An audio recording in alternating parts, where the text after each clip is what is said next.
aujourd'hui à Saint-Étienne.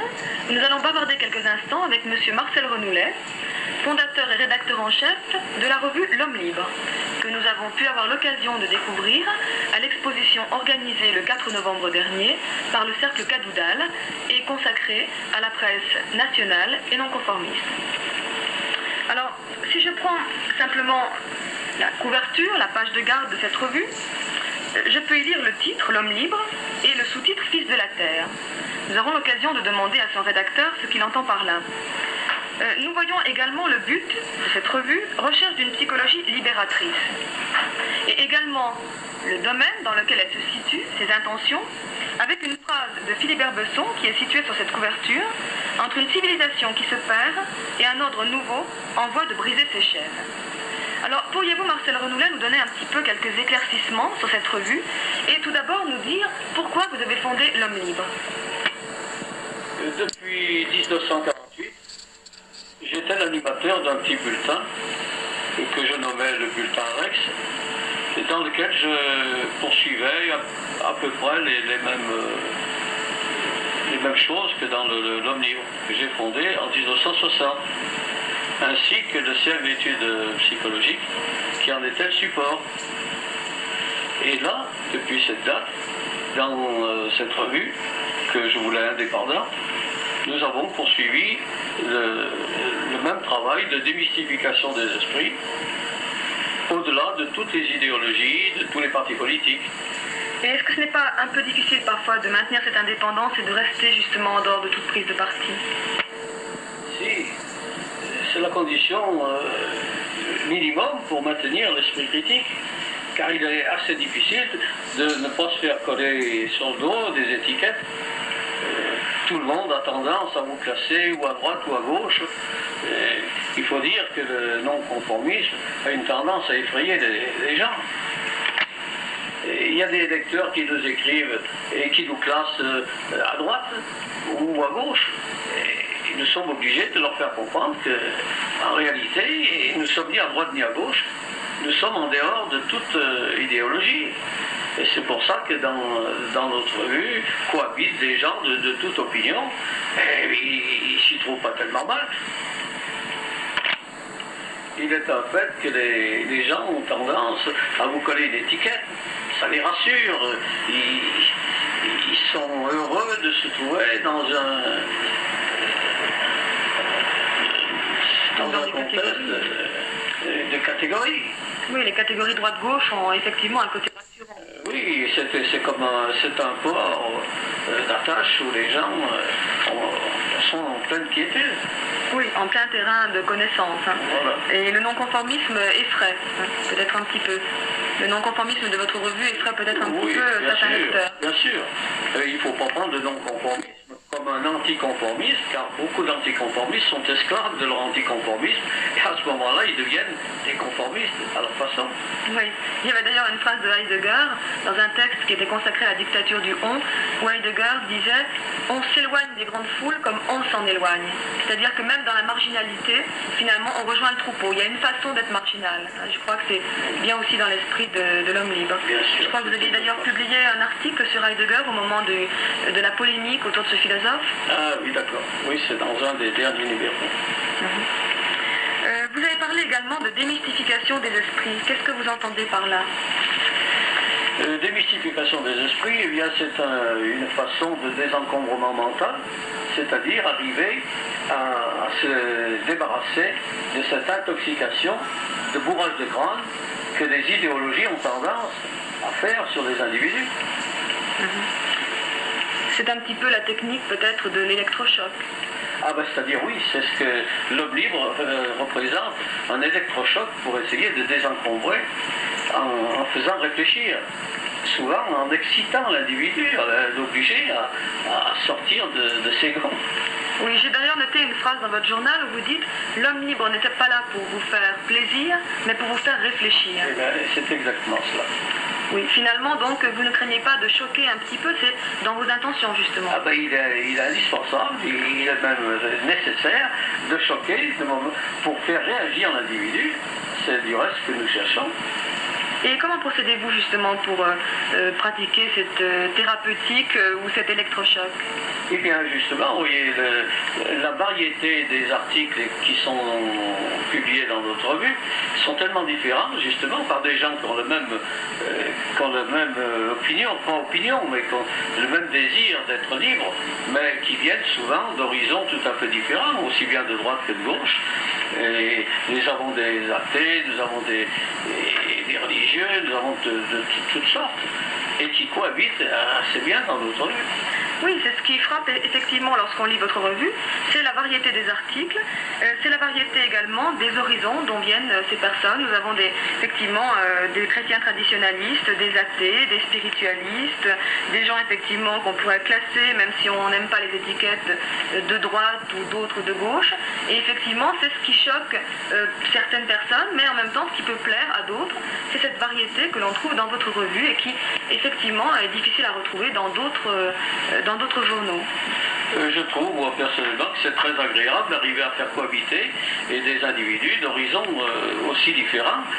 Notamment, nous avions un ami, Georges Brassens, qui était un mécréant et qui s'entendait très bien avec un autre de nos amis, de nos collaborateurs, qui se nommait Pierre Dudin, qui est certainement assez connu, le chansonnier Pierre Dudin, qui est décédé l'année dernière. C'est l'auteur de K1K, Clopin Clopin. Oui, voilà. L'auteur de Je m'en vais Clopin Clopin et le petit déjeuner au lait au lit, c'est ça? C'est ça.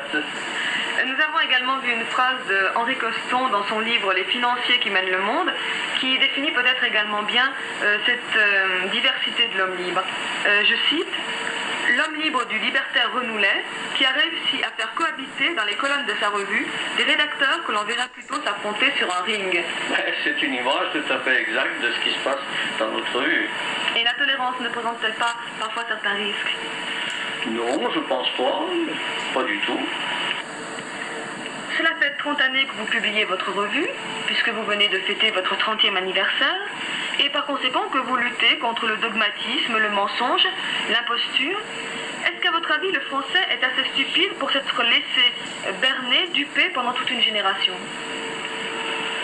L'imposture, c'est pas une chose actuelle, c'est une chose de tout temps.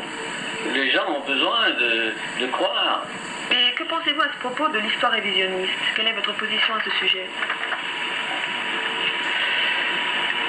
C'est le droit de tout historien de soutenir une thèse. Et actuellement en France, avec les empêchements que l'on fait aux historiens qui veulent révisionnistes, il serait préférable d'avoir des arguments et des preuves et des documents d'archives pour critiquer l'histoire. Mais brûler n'est pas répondre, comme disait Jean-Jacques Rousseau. Ah oui, c'est exact. Il faut dire que l'histoire a toujours été écrite par les vainqueurs.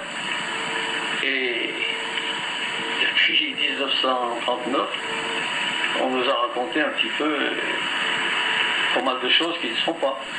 Vous avez connu, je crois personnellement, Paul Racinier. Ah oui, Paul Racinier était un de nos amis, justement, et à son retour de Dachau, où il était interné, il faisait partie de la résistance, et il avait été arrêté par la Gestapo, et il était à Dachau, dans le camp de concentration. C'était un ancien député socialiste, et lorsqu'il y a eu la libération et qu'il est revenu des camps, il a été vraiment épouvanté de voir ce que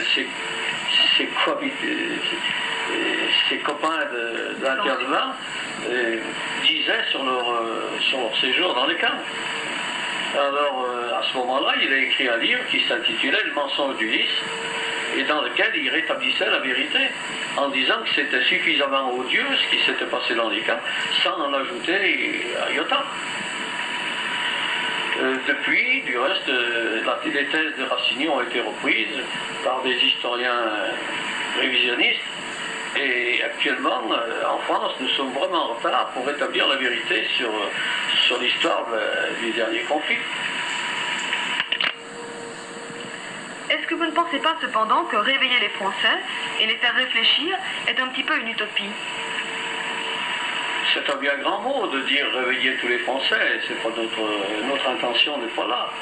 Et elle est plutôt justement de réveiller une certaine minorité qui est apte justement à réagir. Une minorité seulement, du reste, l'histoire elle est faite par des minorités.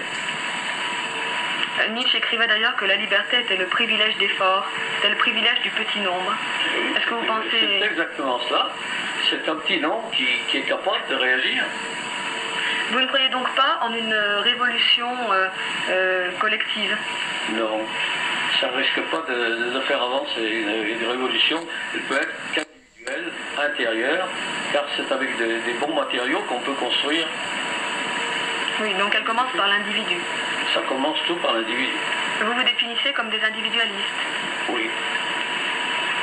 Individualistes libertaires. Cela fait plus d'un demi-siècle que vous côtoyez, que vous connaissez bien le mouvement anarchiste.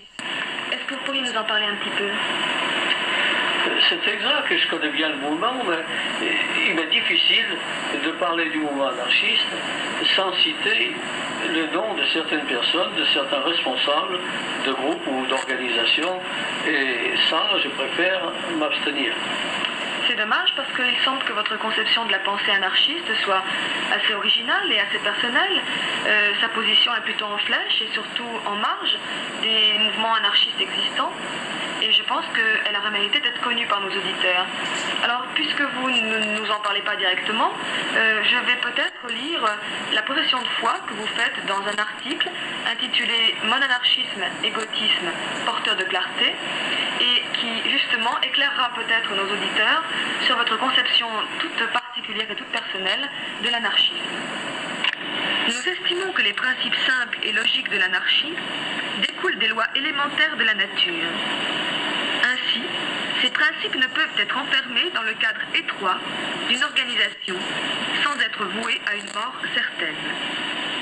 On peut être anarchiste sans appartenir à un groupement étiqueté comme tel, l'essentiel étant de tirer l'idée de soi-même, sans se contenter de paraphraser les doctrinaires du siècle dernier. Tout ce qu'il y a de vrai et de beau dans les conceptions anarchistes peut s'exprimer sans y faire allusion. L'anarchie sous ses multiples facettes n'est pas faite pour s'inscrire dans le temps. Correspondant aux besoins d'une minorité d'hommes, c'est un catalyseur où par une étrange alchimie, le bon et le mauvais s'annulent pour faire rêver les hommes. Sachant que les seules vraies révolutions sont celles de l'esprit, nous ne croyons pas devoir préconiser la révolution armée, ni ne croyons possible le triomphe de cette forme de révolution. Qui veut-on tromper en parlant d'une révolution anarchiste? Les activistes qui veulent tout chambarder perpétuent au contraire un état de déséquilibre général propice aux aventures totalitaires et conforme au plan des maîtres occultes. La recherche d'une formule adéquate à notre temps, la recherche de nouvelles bases sociologiques, pratiques, reste liée à une action psychologique, s'adressant à l'intellect de nos semblables. Pour déraciner les obsessions doctrinales de toutes sortes qui encombrent les esprits, nous devons pratiquer la démystification tous azimuts. Être sans croyance, sans préjugés, sans parti pris, sans illusion, état normal de tout être humain parfaitement équilibré. Les partis, les églises, les conceptions idéologiques, les idées fixes représentent un poison pour les esprits. Il nous incombe d'administrer le contrepoison, c'est-à-dire de développer et d'affermir l'esprit critique de nos contemporains. C'est en démasquant toutes les impostures dogmatiques que nous ferons régresser l'intolérance, le fanatisme, le sectarisme. Il est toutefois inévitable que du fait même de notre position en flèche par rapport à l'anarchisme organisationnel, nous n'avons pas toujours l'approbation de certains anards dont la pensée reste enfermée dans une routine psychologique et qui désapprouvent forcément ce qui n'est pas conforme à leur non-conformisme. Il semble donc que si vous tenez à ce mot anarchie, à cette idée de l'anarchisme, votre anarchisme soit bien différent de celui qu'on rencontre habituellement dans les mouvements anarchistes. Et même il semble que vous vous positionnez nettement en dehors et peut-être à l'encontre de ces mouvements. Vous ne voulez pas nous en dire quelques mots? Nous dire quelques mots de cette prise de position contre cet anarchisme organisationnel dont vous parlez dans votre article? Je préfère ne pas entretenir de polémique sur ce sujet. Il m'arrive parfois de m'attaquer assez violemment aux idéologies, mais question question des individus, j'hésite toujours et je me refuse d'attaquer individuellement les personnes. Pourtant, il vous arrive bien de répondre à certaines attaques. Dans le numéro 79 du magazine L'Air Nouvelle, que nous avons déjà cité, je trouve la reproduction d'un de vos articles qui répondait à ces attaques et qui s'intitulait « Mon anarchisme n'a pas à montrer patte noire ». Alors là encore, je vais peut-être en lire quelques extraits.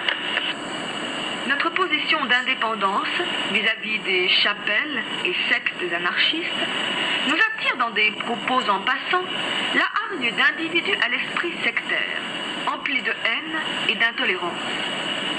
Ce genre d'individus donne la pénible impression de se prendre terriblement au sérieux, d'être extrêmement tendus, graves et vindicatifs, et dire que ce sont de tels malheureux qui prétendent pouvoir apporter le bonheur à l'humanité. Ce sont de tels êtres disharmonieux qui souhaitent établir l'harmonie dans les relations humaines. Non, ce serait vraiment trop drôle. Mon anarchisme n'a pas à montrer patte noire. Fort heureusement, la pensée anarchiste ne se limite pas aux remarquables imbéciles qui prétendent avoir qualité pour délivrer des brevets d'anarchisme. Il existe dans tous les milieux des personnes de qualité qui pourraient très bien s'entendre entre elles et qui, effectivement, n'auraient nul besoin de gouvernement. Mais il faut bien le dire, ces êtres d'élite, ayant le respect des intérêts d'autrui et le sens des responsabilités, ne sont qu'une infime minorité par rapport à tous ceux qui ne pensent qu'à leurs avantages et qui n'ont nul scrupule de les obtenir aux dépens des autres. Nous n'avons de compte à rendre à personne. Nous sommes au-delà des systèmes, du capitalisme ou du marxisme, n'étant pas subventionnés ou aidés par l'un ou par l'autre, comme c'est le cas de la plupart des organisations existantes. Notre position est absolument indépendante de toute manipulation occulte. Notre philosophie de la vie est faite d'une loyale objectivité, d'un comportement personnel, modelé par une pensée indépendante des contingences, d'un égoïsme généreux et d'une pleine conquête et maîtrise de soi. La psychologie libératrice, c'est l'antidote du totalitarisme. C'est l'art de marcher tout seul, d'être soi-même, envers et contre tous, de ne pas s'avilir en mettant son salut entre les mains d'autrui. C'est l'individuelle énergie de se défendre contre la masse. C'est l'altière volonté de vivre hors du troupeau. L'amitié est pour nous une règle qui inspire et inspirera toujours notre attitude. Elle ne saurait être de droite ou de gauche, rouge ou blanche, variée avec les saisons, les règlements, les lois et les gouvernements. Pour nous, un ami reste un ami, qu'il soit fort ou qu'il soit faible, vainqueur, exilé, proscrit, emprisonné ou dans un fauteuil ministériel. Nous incitons nos amis à une volonté de lucidité, en ne rejetant rien de la réalité, mais en cherchant à retrouver, par l'équilibre des contraires, les lois mêmes de la vie. Les encouragements que nous recevons de nos amis, de nos lecteurs, montrent que notre entreprise de démystification est appréciée par ceux qui restent allergiques à tous les enregimentements et à toutes les formes de blablabla, de droite comme de gauche, des anciens comme des nouveaux fanatismes, de tous les systèmes idéologiques. Si quelque chose est possible, c'est à l'échelle des groupes d'affinité, de fraternité, d'autant plus authentiques qu'ils négligeront la quantité au profit de la qualité. L'homme libre, l'unique, l'homme seul, l'indépendant, restera toujours le plus sûr moyen de résistance à l'asservissement. J'estime que l'anarchisme est une conception individuelle et chacun peut avoir une vue bien à lui de l'anarchisme sans se référer aux penseurs du siècle dernier ou ce qui émane des organisations dites anarchistes. Voilà pourquoi j'ai intitulé cet article « Mon anarchisme ». Chacun peut avoir sa propre conception de l'anarchisme. C'est vrai qu'il y a peut-être une certaine ambiguïté dans ce terme d'anarchisme. Vous écrivez d'ailleurs dans votre revue, dans le titre même de votre revue, « À l'homme libre, le terme anarchiste est toujours pris au sens philosophique, c'est-à-dire comme synonyme d'acrate, d'apolitique. Donc vous refusez de prendre anarchisme dans un sens politique. Ce n'est pas un nouvelisme, un nouveau système pour vous, mais c'est au contraire l'absence de tout système et l'absence de toute politique. Effectivement, le sens philosophique du mot anarchisme, ça vient effectivement étymologiquement de arché, qui en grec signifie principe. Donc anarchisme, c'est absence de tout principe, c'est-à-dire absence de toute morale, absence de tout principe politique, de toute idéologie, de tout ce qui peut embrigader les esprits et les empêcher de penser librement.